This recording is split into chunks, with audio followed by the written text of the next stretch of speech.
Our education system just isn't working well enough. It was designed to cater for everyone, regardless of background or ability. But we still seem to struggle to keep everyone engaged. Just like goes in one ear and comes out the other. It's interesting sometimes, but most of the time it's just like, can't be bothered. We just don't seem to learn that much at all. Each year, 1 in 5 students still leave school without basic maths and English. Professor Dylan William believes it doesn't have to be this way. A former teacher and government advisor, he spent years researching the best ways to improve our schools. Smart is not something you are. Smart is something you get. We've asked him to test a few simple ideas and put theory into practice to try and improve our children's education. It's 1 professor, 1 term, and 24 students in the classroom experiment.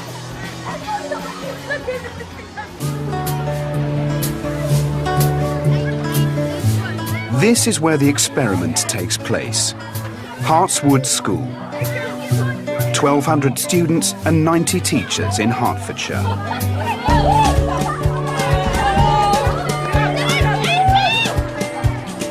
It's a typical comprehensive, one of over 4,000 across the country.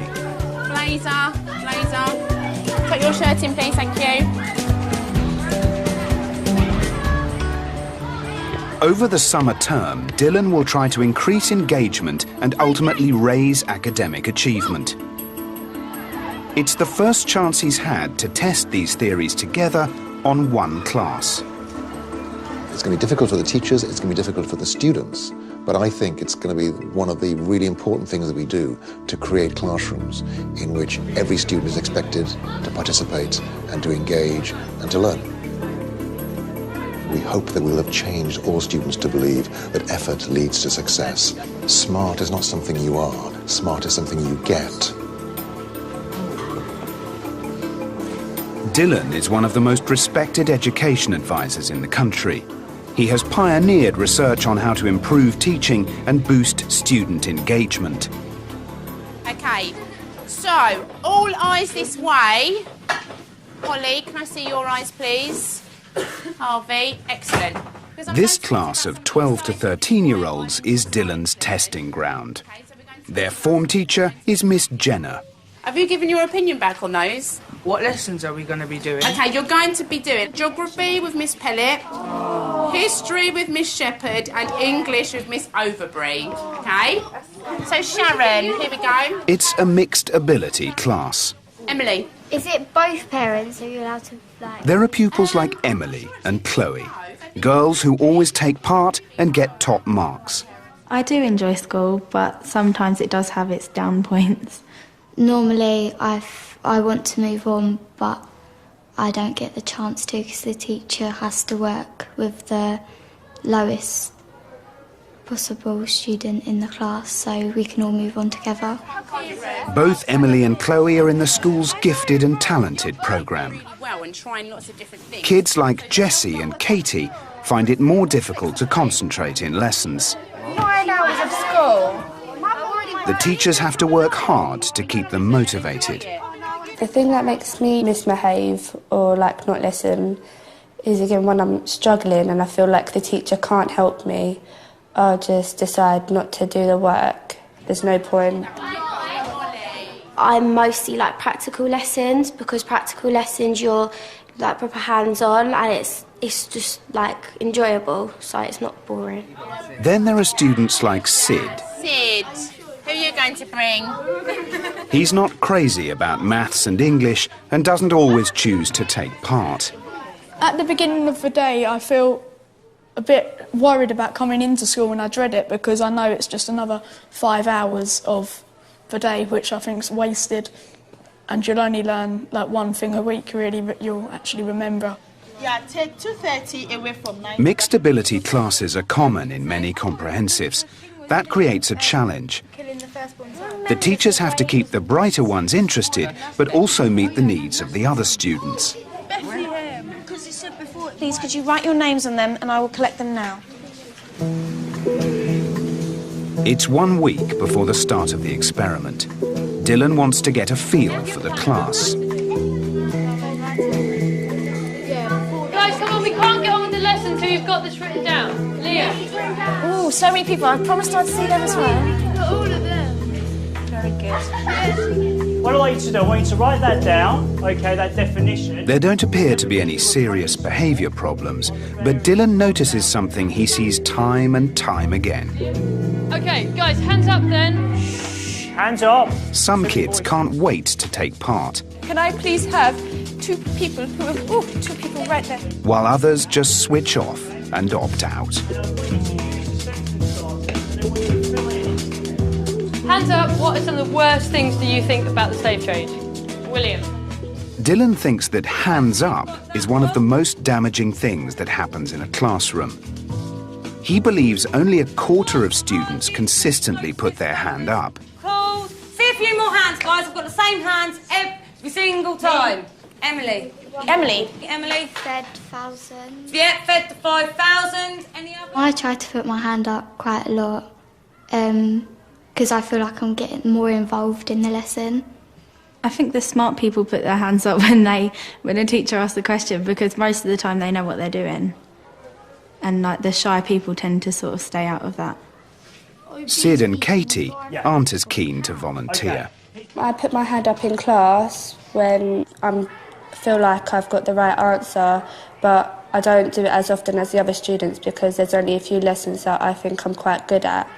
Okay, whether it was a lovely picture of maybe that girl... I put my hand up in class when I feel that I'm 100% confident that I've got the right answer, because if I'm not 100% confident, I feel like everyone would laugh if I got the wrong answer. Even though that's not the case, really, that's just what I feel, and that's to do with my confidence.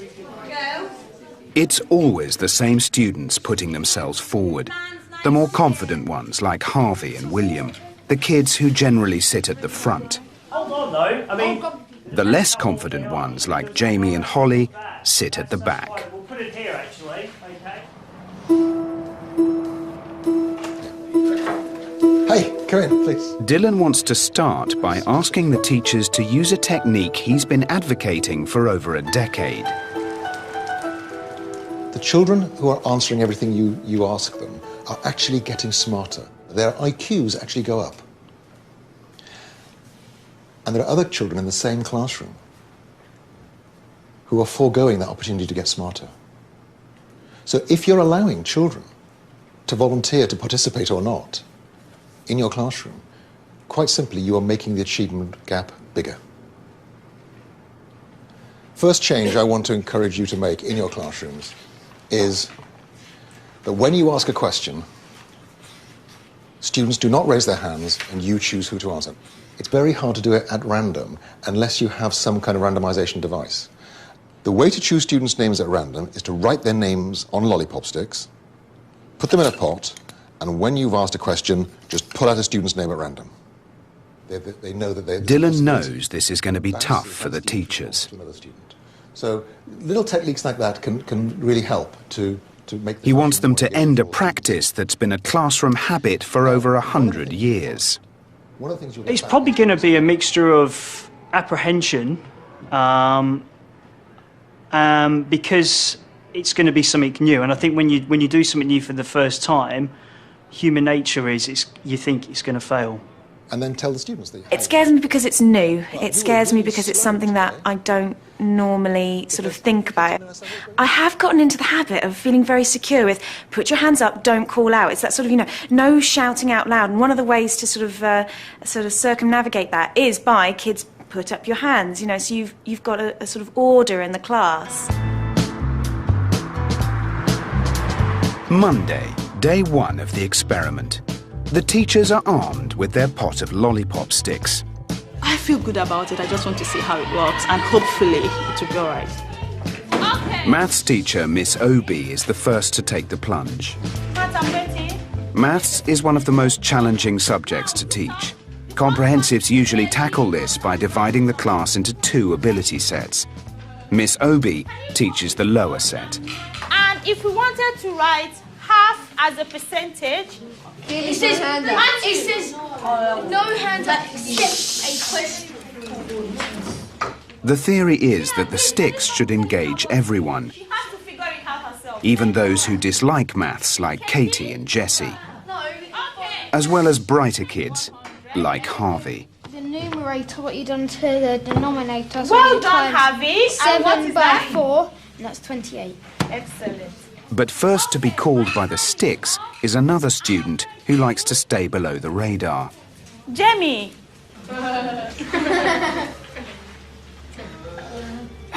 This one. Is it correct? Yeah.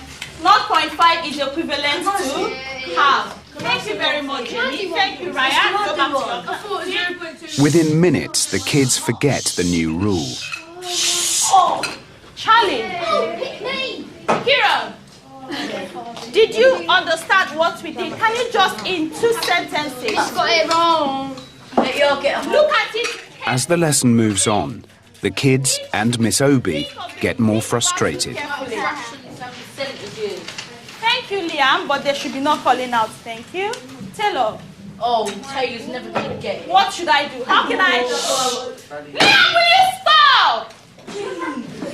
Excuse me?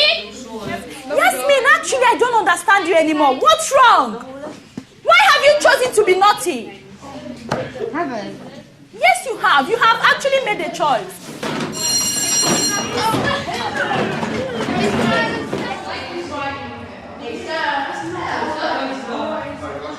Yeah, I have a lot of issues, I would, because I think I'm used to directing questions to the student without having to pick out from without having to pick a lolly stick to ask a question. And I think that is sort of slowing me down a bit. I don't think they responded very well to it because most of them were used to calling out answers. Katie refused to come to the board today when her name was picked because I think she's a very shy student. And Jessie, today when I asked her question, she was like, oh, miss, I don't know it. I'm struggling with pace. I'm struggling with picking out names. So the whole thing is just racing through my mind at the moment. Next, it's English with Miss Overbury. How many things can you think of? Which group is going to be the best group? So our first contestant for today is... Can we have some drum rolls, please? Stop. Stop. Harvey. Sad. Blue, sad. Anything else? It's a boy's colour. Okay, disappointment and sad. All right, guys. Shh, shh, shh. He fell. They dropped it. But what's showing? Put your hands down. Hands down, no, hands up. Fell. You were on the right track, actually. Holly, Holly, Holly. Where's Holly today? Not in. The kids don't seem to be responding to it very well. They're still putting up their hands. They seem very aggravated by it today. They seem very frustrated. Okay, so what could we say as our point? Shh, put your hand down. Miss Overbury is worried the top ability students are missing out. Boys, Sid, can you get some help off someone and we'll come back to you? Can you get some help off someone? Children like Emily, sort of, you know, your Chloe's. You've got kids who really want to answer. And it's going to get very frustrating for them when, you know, you can see maybe other students not quite getting it. Let's have a look. Katie, next one. I'm not reading. I'm not so sure whether I like it or not. I feel, if anything, it's actually hampering things instead of making things go smoother. So you know that you did not put your hands up. I will ask whoever In science, others like Liam and William struggle to be patient. The heat goes up and then it cools. William? And then I know you know, but this is you know how it's working today. Okay? you ask people that don't know and it's just pointless. What I would want you to do is, When you know the answer, you can't say it. It gets passed on to someone else, and sometimes it's frustrating when you know it but other people don't. Like a lava lamp. Stop shouting out, please. Sorry. Using my idea. But my sticks never get picked. So I never get picked. This is pointless. Let's see. In lessons, when I wanted to answer a question, my name was never picked out. And it sort of like, it made me get a little bit like frustrated. Any examples, Chloe? That's weird. No, I don't know this one though. Oh, finally! Your name gets picked and... I don't know. Chloe and Emily are only used to putting their hand up when they know the answer. Okay. Now they're starting to find out what it's like to be picked when they don't. Dylan wants a classroom culture where it's okay for students to be wrong. For the first time, every child is in the spotlight. There's no place to hide. I don't know that one. Dean? I don't know. Liam, C. I don't know. Harry? No, I don't know. C. Sharon? I don't know. I don't like the idea at all because I think it's pointless. Last one. Harvey. Day 3, and the teachers still don't like it. Did anyone get, I want you to put up your hand, actually don't put up your hand, I want you to, Sharon. It's really hard if you've really just got a student who just, they really don't want to talk, you know, I mean, they don't really want to put their views forward. For some kids, it can be quite hard. It's clear to me that most of the teachers are struggling with this new technique, and, you know, some of them are quite unhappy with that. But for me, this is really non-negotiable. Dylan knows change won't happen overnight and persuades the teachers to keep going. He pushes on to his next idea, daily exercise. A growing body of research from the US shows that a burst of exercise every morning can have an impact on students' attention and learning throughout the day. The studies show that physical activity causes the release of chemicals in the brain. The result is more focused and motivated students. At the moment, this class has only 2 hours of PE every week. After I've done some exercise, I feel good about myself because I feel like I've done some exercise and I've done something good, but then also sometimes I don't enjoy it. I like the idea of PE, but I don't like it sort of because of, in science, if you're bad at it, you don't really have to showcase it, but in PE, you're playing in a team and you're showing everyone how bad you are at something. I don't want to see that ever again in this lesson. The impact of the exercise will be hard to measure, but Dylan wants to see how the kids respond. Last minute, make it a good one! I'd like to see the teachers saying that the kids are more focused, the students themselves saying that they feel more alert, that they feel wider awake, that they feel that they're able to give their studies more attention. Those are the things I'm looking for. Sharon, have you got yours? Your slip? Have you done it already? Dylan asks form teacher Miss Jenner and head of PE Miss Clifford to deliver the next idea. Class 8HJ is in for a surprise. As of next Tuesday, you are going to be taking part in 10 minutes of physical activity every morning. We're going to need you to be in at 8:30 every morning.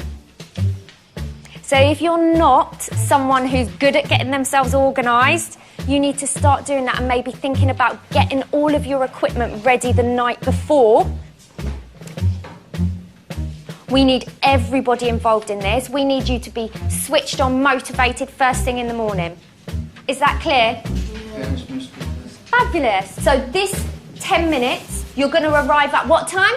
8:40. 8:30 with PE kit. PE kit. It is going to be fun though, isn't it, Miss? The people that have Absolutely, signed up, it's going to be absolutely. really fun. And I think you're going to be absolutely brilliant at this. Will we be doing different sports each day? They weren't answering back very much, they weren't very active, and so hopefully their first sort of session and teething problems through the week, we can get all of that out of the way and they can kind of build into a routine and get more motivated each morning. So you've got 2 tops and your jogging bottoms. I don't know if I'll be up for it because I'll be too tired. Boys, who's going to be first? I think it's a good idea, but I'm not really the biggest fan of PE, so... Fab, you can collect it from me later. So let me know.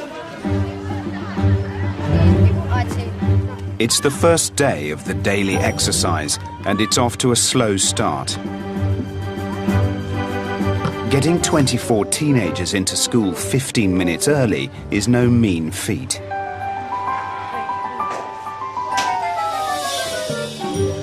think what we have here is the very interesting teething problems of actually getting every single child into kit first thing in the morning. So it's finding a spare kit for those who haven't brought theirs for one reason or another. Can you give that to Sid, please? Right, good morning. How are we all feeling this morning? Tired? Well, you won't be feeling tired for long. We might be in about 10 minutes' time. 1, 2, 3, 4! Bend your knees. Hands back to strong arms. Jumping jacks. Bigger. 6, 5, 4, 3, halfway there. 8, 7, 6, keep going. This could be better. 8 more. Last time, this is the last activity you do when we're done. Very energetic, shall I say. Tiring. Yeah. Oh, it aches to sit up Does and it? to push up. Okay. And you think you're going to be able to keep it up for the rest of the term? Maybe. Maybe? Maybe. Not quite so sure. Maybe not. So, Sid, how was that? It was alright. I didn't really enjoy it that much. The difficulty, of course, will be doing it for the next 10 or 12 weeks to make sure that they keep on doing this and keep on getting that benefit. But as a first go, I think it was as good as we could expect.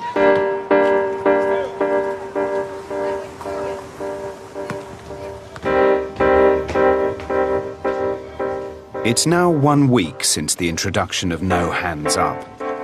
Dylan knows the teachers are struggling and calls a meeting. The thing that does worry me is then you do get people like Emily, students like Chloe, who tend to like to answer and do tend to know the answer quite quickly. And you can see them getting increasingly frustrated. I mean, the no hands up using the sticks is great in a class where the ability is quite consistent, but in there it's not. I mean, the stick thing, that's the bit I'm not sure about. You have a student who knows the answer, wants to participate, but their name is never called out. They get frustrated, they get annoyed. The other thing to say, of course, is that these kids are frustrated because they're used to having their own way. They're used to monopolising the conversation. At the end of the day, it's also not being fair to that student that is his or her name is coming up more often than the other kids. So I don't know how to deal with that. One of the things that I like about doing this kind of work with teachers is, I'm looking to you for your creativity about how to make this work in your own classroom. I said before that you're going to need to adapt these techniques to make them work with your students in your subject, in your particular classroom. Think about why bother. While the teachers soldier on, resentment appears to be growing amongst the students. Guys, you know the rule, no hands up. I'm having enough of this calling out and whinging and moaning. Liam. Dylan calls the kids together to get their opinion. One of the reasons you're frustrated is because before No Hands Up, you were used to getting your way more often. Yeah, basically, yeah. And, so I can see it's an uncomfortable change for you. Normally, I get frustrated if they don't pick me with my hand up, but this is more frustrating, I think. Yeah. Before, it used to be sort of like, for some people, it would be sort of like a laid-back sort of feel in some lessons, but now you've got to know the answer all the time, as Catherine said, because there's a chance that you'd get picked. Right. Katie, what's your reaction? If I know a question, like the answer to a question, I will feel the need to put my hand up. But if I don't know it, like my name always seems to get picked out on questions that I don't know. Because it's fair. Right, Everybody gets a go. Sticks. Dylan wants the kids to persevere. Obviously, there are teething problems. Some students are unhappy, but is it going exactly as I would hope it to be going at this stage in the proceedings? Meanwhile, Miss Jenner and Miss Clifford are still trying to motivate the kids at daily exercise.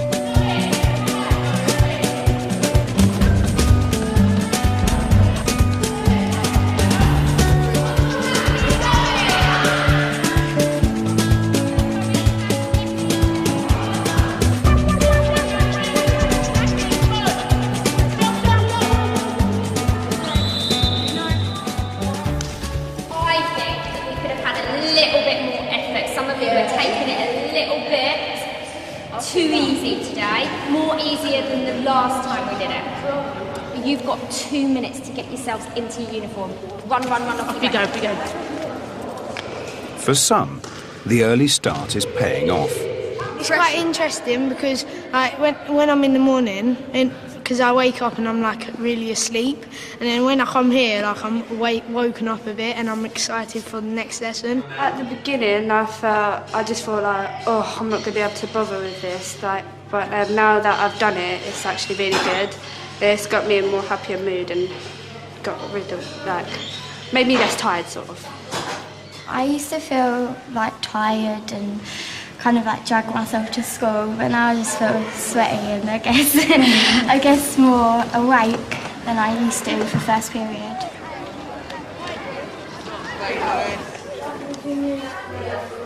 End of week 2, and Miss Overbury comes up with a new approach. So let's have a look. Emily, would you put her down as still being as gorgeous as she's coming back as a ghost? Yeah, I still think she'd be pretty because, have you seen The Corpse Bride? Yes, I have. She chooses 2 sticks at a time. It speeds up the pace of the lesson and avoids putting one student on the spot. That actually sounds quite nice. Sabrine, can you tell me something? Why did Matt kill her? What was going on? It was ripped. Yes, it was ripped. It was ripped. The class seem to be responding. Right. Chloe and Catherine, which one of you wants to have a little go first? So, what is it that makes it a ballad? There's rhythm. Okay. Molly, you're going to be next, so get your answer ready. What makes it a ballad? Talk a little bit about what happens. Let's see if we can actually get into the nitty-gritty. And who is speaking out for me today? Miss Obi keeps the kids on side Yeah, a girl, and that is... by letting them do the picking. Annoying. Yes, Chichi. Chichi, what number must be on the numerator, Yasmin? Fiona. Fiona, what have I done to that fraction? Times it by 4. Times by 4, excellent, well done. Liam, come here. Come and sit. I thought that worked really well because I think that there was no doubt that every student was at risk of being engaged, if you like, and there was a good amount of learning. Put it down, William. The teachers and students are getting used to it. Sydney, what do you think domestic might mean? Sid, what do you think a domestic servant might be? I have no idea, but something tells me it's sort of undemocratic, but I'm probably wrong. Okay. Some of the less confident kids discover it's not so bad to speak out. At first you sort of get a rush of not really liking the idea for 2 milliseconds, but then after that you the answer just comes out in your mouth naturally almost. Yeah. And even if you have the wrong answer, the people in our class ain't the sort of people who would make fun about you. Even Chloe warms to the idea. I think the sticks are really good because it gives the people a chance who doesn't usually put their hand up to give an answer, and stop being shy. It gives them more confidence. Not everyone is convinced. I'm not too keen on the sticks because if someone doesn't know the answer and keep trying to get it right when people know the answer, or they're just like, oh, I don't know, I can't be bothered, and it's just frustrating if you know the answer. So. Emily is probably one of the brightest within the form, and I don't think it's not just that she's academically minded, but it is that she's enthusiastic as a student and she likes to take an active role in lessons. Dylan's techniques appear to have changed the class dynamic. The less confident kids are coming out of their shells, but the top end isn't adjusting as well. It won't be easy to get the balance right.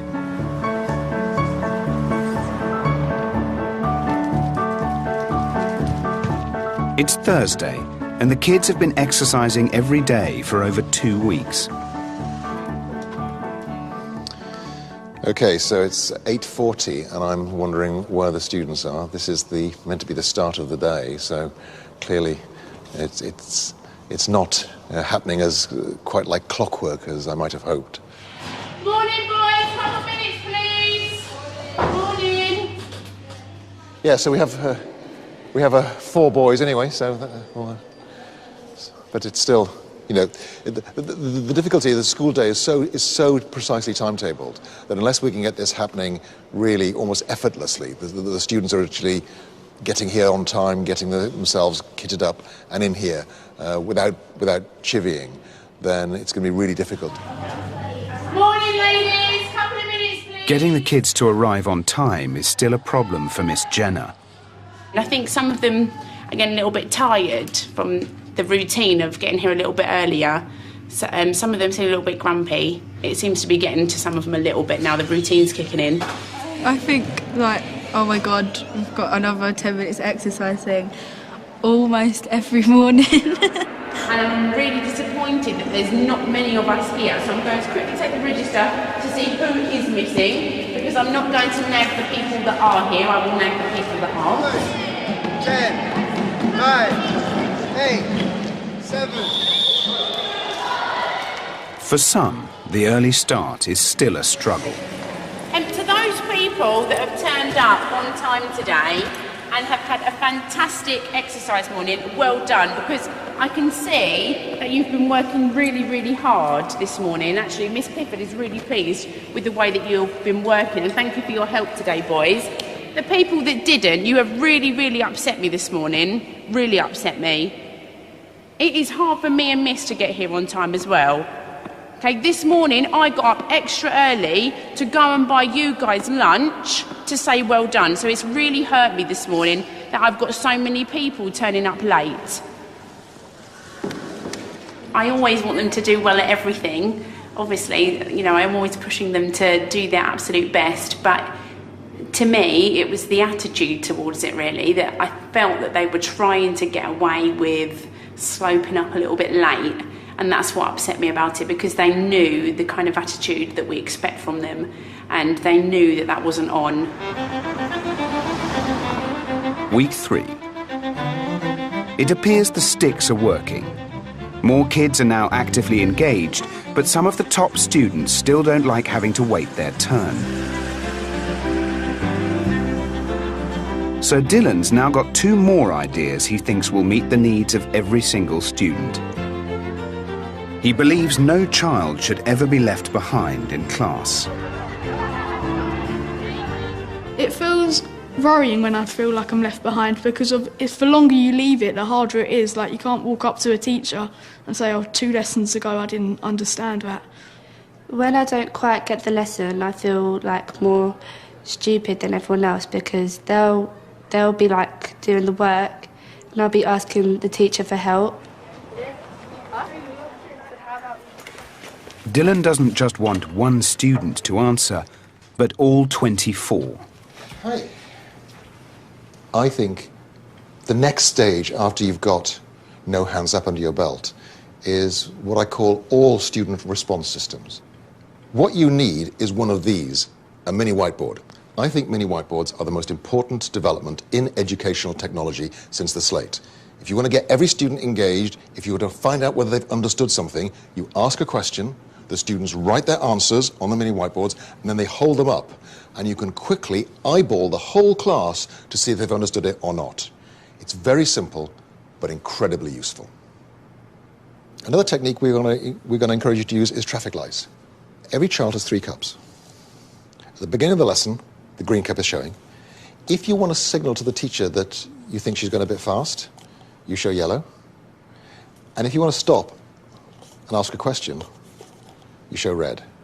So there are a number of these techniques, very simple, very low-tech ways in which you can improve the quality of information that you're getting from your students. All these ideas sound really good, and I'd love to be able to use them all, and hopefully we will in the next few weeks. But it also strikes me it's a lot of stuff for them to play around with, drop on the floor, break, scribble on. You know, this is, you know, I don't know, is there any like particular technique or something? You'll have to find a way that works for you, but what one teacher I saw doing was when a kid scribbled on a cup, she just took the cups off him. And he wasn't allowed to communicate using the cups. And he thought that was a punishment. So often kids will see, you know, this equipment is a way to help you as teacher help them. And if they misuse the equipment, then you're going to close that line of communication.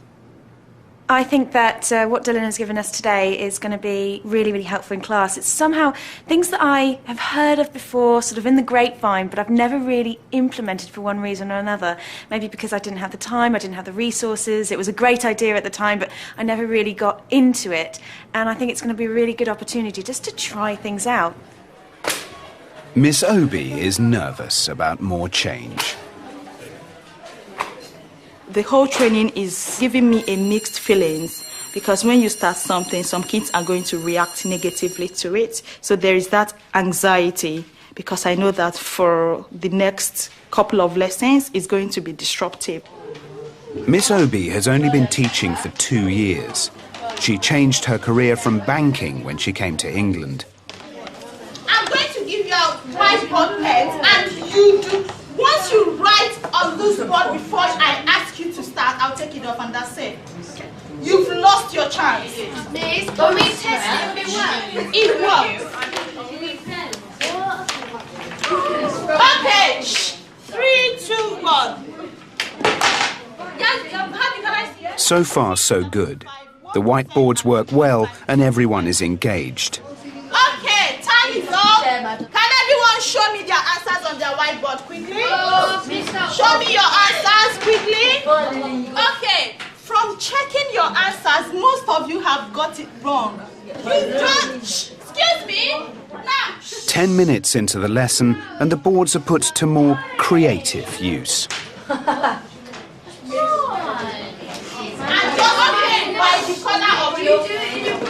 Yeah, no, you can do it in your book and show me if I'm taking your whiteboard away from you. Tell her, put your whiteboard away. Miss, I'm doing a picture. Miss, I'm not finished.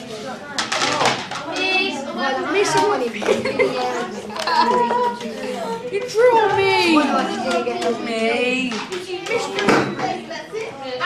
Miss Obi's worst fears have been realised. No, it didn't work. Well, I don't think the whiteboard worked very well because the kids were playing up, using it to draw and writing some stupid stuff, which was not what I expected them to do. So in the end, it caused more havoc.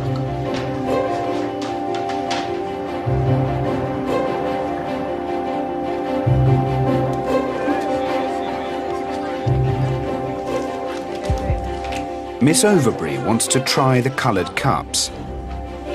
She gives the class a written assignment and gets the students to use the cups to tell her how they're getting on.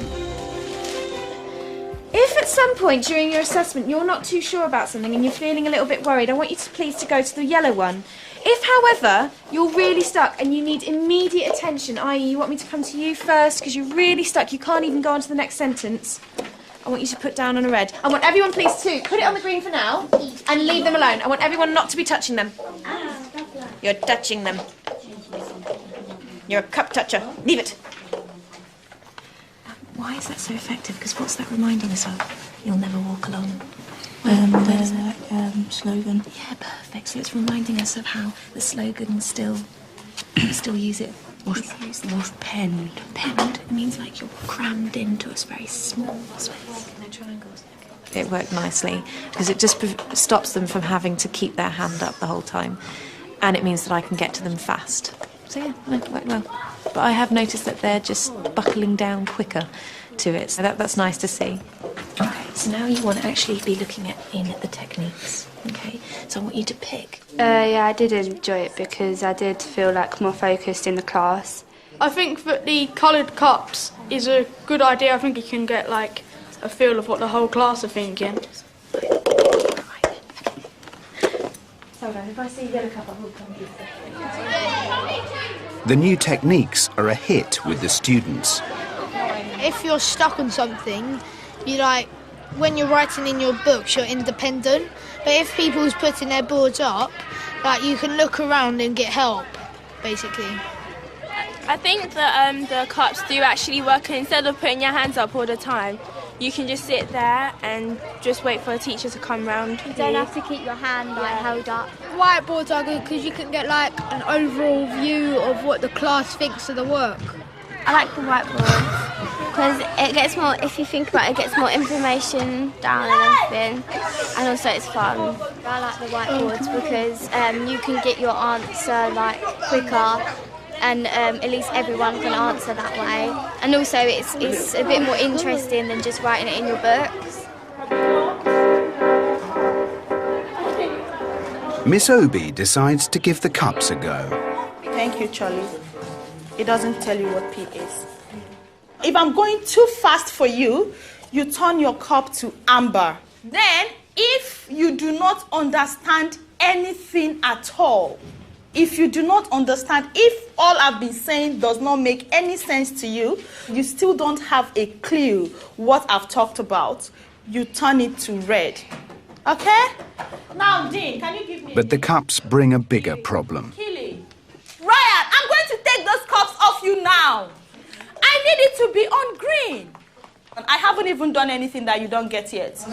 I'm still starting the lesson. I need you all to do just question 1 first before we move on.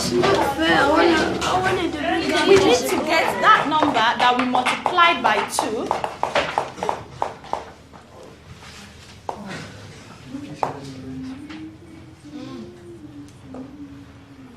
The students send Miss Obi a clear message. X equals 12 divided by 2 is 6.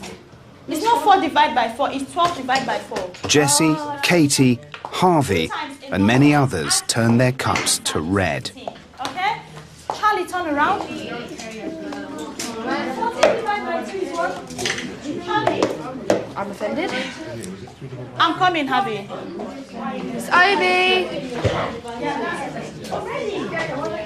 The cups reveal the kids just don't get it. Teacher, I'm coming to mark them in a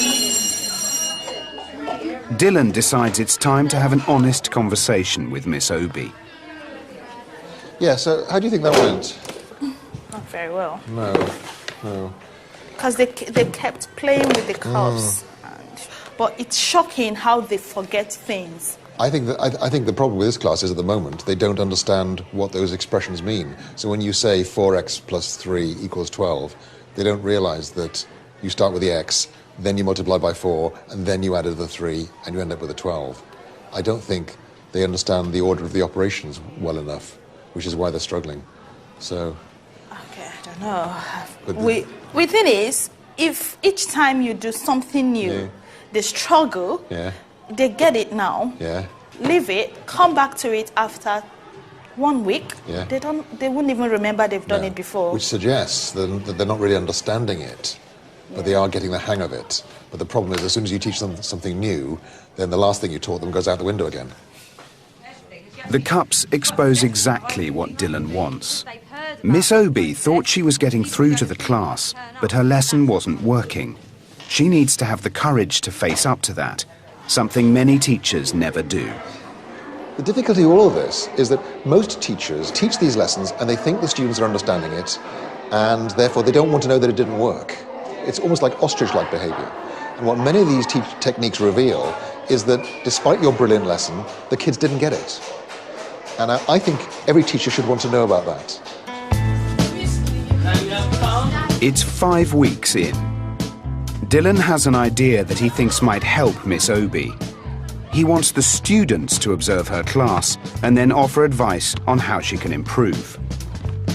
When teachers are thinking about how to improve their practice, one of the greatest resources in the school is untapped, the students themselves. Students have amazing insight into their own learning, and they can give advice to the teachers about how to improve. I don't think teachers should be afraid of asking the students for advice. I never really tell the teacher what I thought of the lesson because they might consider it quite rude if I were to comment on their teaching styles. I don't think a teacher's ever asked me what I thought of the lesson. Unless it's another teacher asking how it went or how I behaved, but not the actual teacher that was teaching the lesson. Teachers never ask me what I thought of a lesson, and I think that's quite bad really because we're students and the only people who know about how good a lesson was is us, not people who write books about how to make lessons, not the government. It's just the students. The idea is controversial. Some believe it undermines the professionalism and authority of teachers. But Dylan thinks that if it's done properly, it can be a win-win situation. Miss Obi is up for having a go.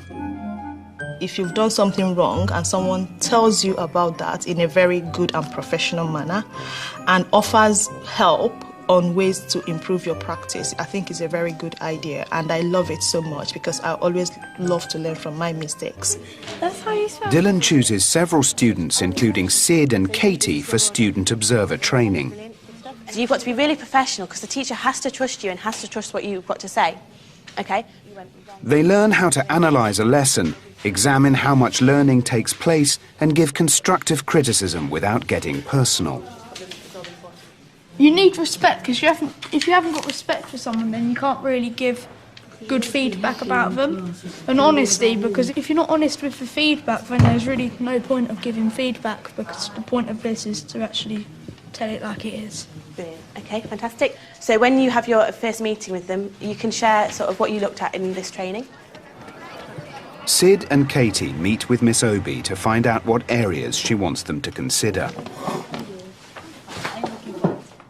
I would like you guys to observe if I give the students enough waiting time to give me a response from the question I've asked. The next thing is the pace of the lesson.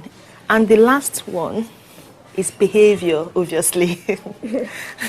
You know, this must always come up, isn't it? Yeah. So, behavior. For Katie, it's a very new experience. Having struggled in maths, she is now in a position to advise Miss Obi. Or maybe like it while you're teaching you take it is a responsibility, but then it's a privilege as well for us to be chosen out the whole form. For a teacher to allow you into the classroom and give feedback, I think there's got to be some trust, really. So I think it's quite a big privilege to be able to be put in that position. 5x minus 5 equals... It's time for them to observe her lesson. X is 5. What is 3x?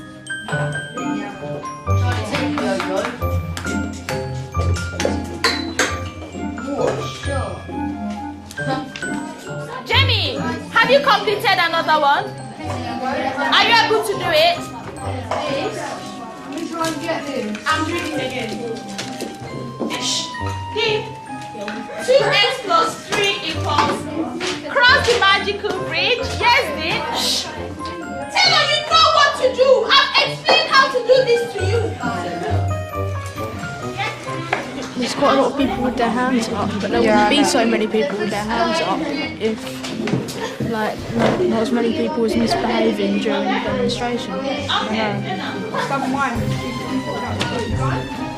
Quickly helps stop students good marking while we're working. Because 2 days later, they're ready to face Miss Obi.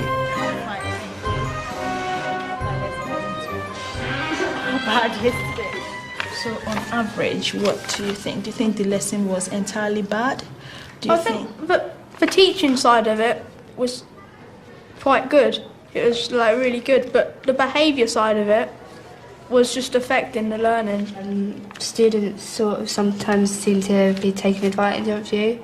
And when your back was turned, they would stop doing the work and just wander around and talk to their friends. I think we counted it was only about 5 or 6 people actually doing the work and not turning around talking to people. So that's, in essence, being more strict. Me and Sid had a thought, you should get all the people who had a red cup, because if there's loads of them who has a red cup up, it would take more of your time and you're running around the classroom. Me and Sid thought you should get them into a group and explain it with all of them at one time. Okay, that's fine. Thank you. We thought it went quite well, the interview. I think that she took on board the feedback quite well. What do you think? Yeah, I agree with Sid. She seemed to take in everything that we said. I think it must be quite hard to be a teacher because you've got all these things that you've got to keep on top of, do people not understand the work? Are you praising enough people? Are people being silly and not doing it at all? now I have realised how hard it is and how much work Miss goes through to do all the lessons plus deal with all the students. So I think I will think twice about my behaviour now. I think they were very, very constructive in their feedback. They've really put in so much effort into this, and it's really, really useful because they obviously saw everything that happened in the lessons. So.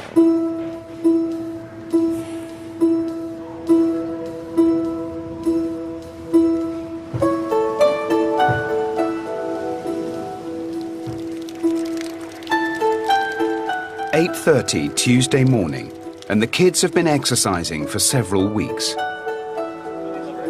The last time Dylan came this early, the sports hall was deserted.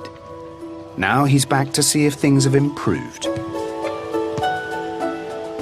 Before, the teachers were driving the sessions and the kids were lagging behind. This time, Dylan finds that everyone has a heart rate monitor and a logbook. Can you make sure you press the mode button?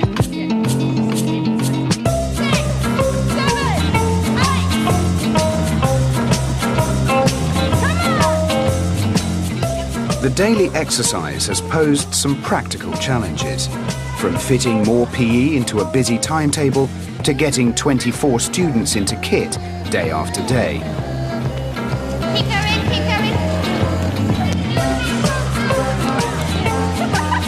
But Miss Jenna and Miss Clifford have come up with a solution. The kids are now measuring their own progress and are much more engaged. If you've done it, can you give your books to me so I know that those people have done it?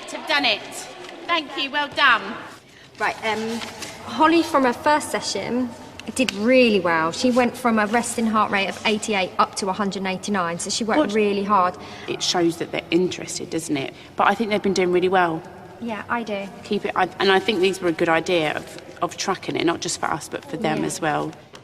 Sid is still not convinced. I don't really like the extra PE, really, and in all honesty, I don't really think it's helped me concentrate or anything in class. The daily exercise might be hard to measure scientifically, but French teacher Mr. Shaw notices a difference. There's definitely an improved attitude today, and that could be obviously due to the exercise. So they're definitely, the children who have done the exercise today, I'd say 90% of them or more are definitely calmer. Sharon, Jessie and Harvey have come in. They've all sat over there on their own, and they've concentrated better than I've ever seen them concentrate, and not a peep out of them. I think for some children, I think the proof is there that this exercise really can work and can have an effect. No, still good though. I can see that Liam and Harry, when I went and watched the exercise this morning, I noted they weren't taking part in it for various reasons, and their levels of concentration aren't as high.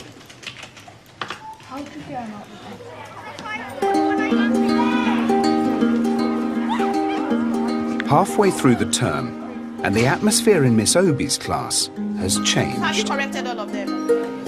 Excellent.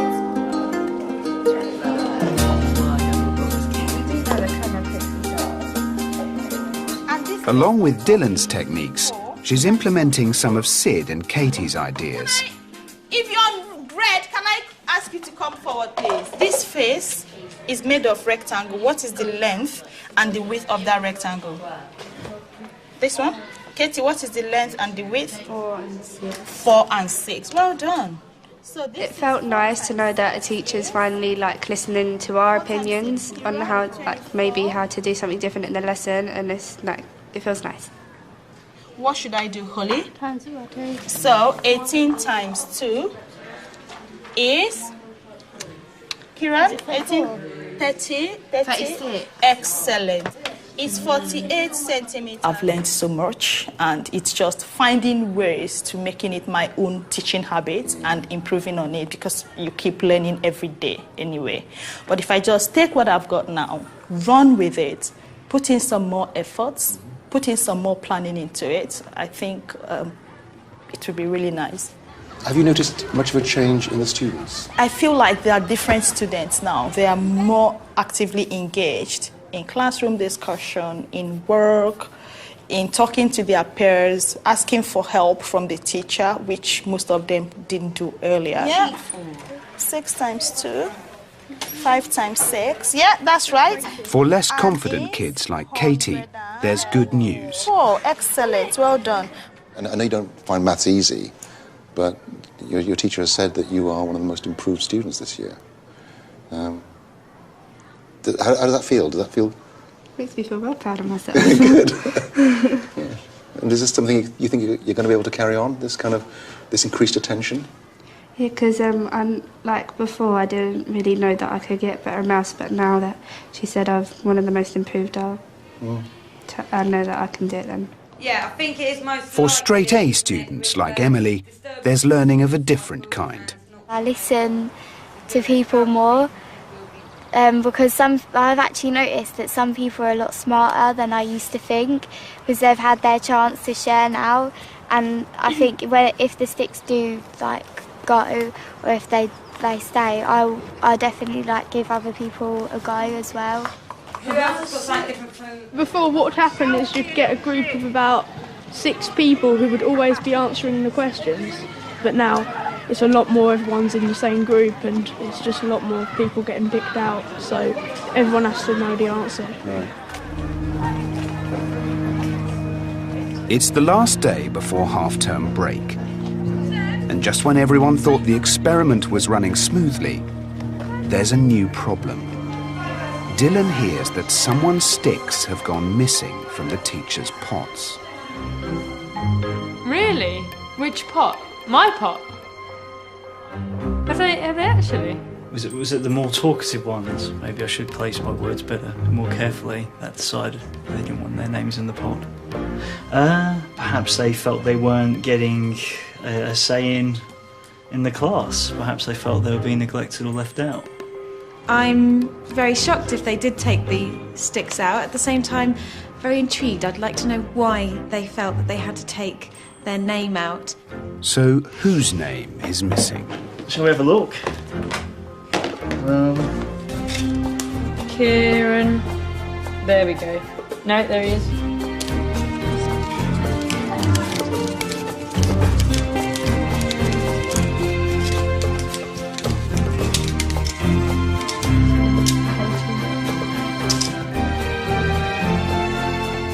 Oh, really? That's very interesting. That's quite devious. Quite clever as well. Very odd. The point of the techniques is to engage everyone. But halfway through the experiment, for at least one student, it's clearly not working. Next time on the classroom experiment, the students get fed up with more change. It says that I have a lack of effort. Oh, I don't care. The teachers face an attitude problem. I've got a real big moan to have. You just let me down, and you let your teachers down, you let yourself down, and you let each other down. And Dylan worries that the experiment is not going to plan. If we end up building up the quiet students and losing the able students, then this will be a disaster.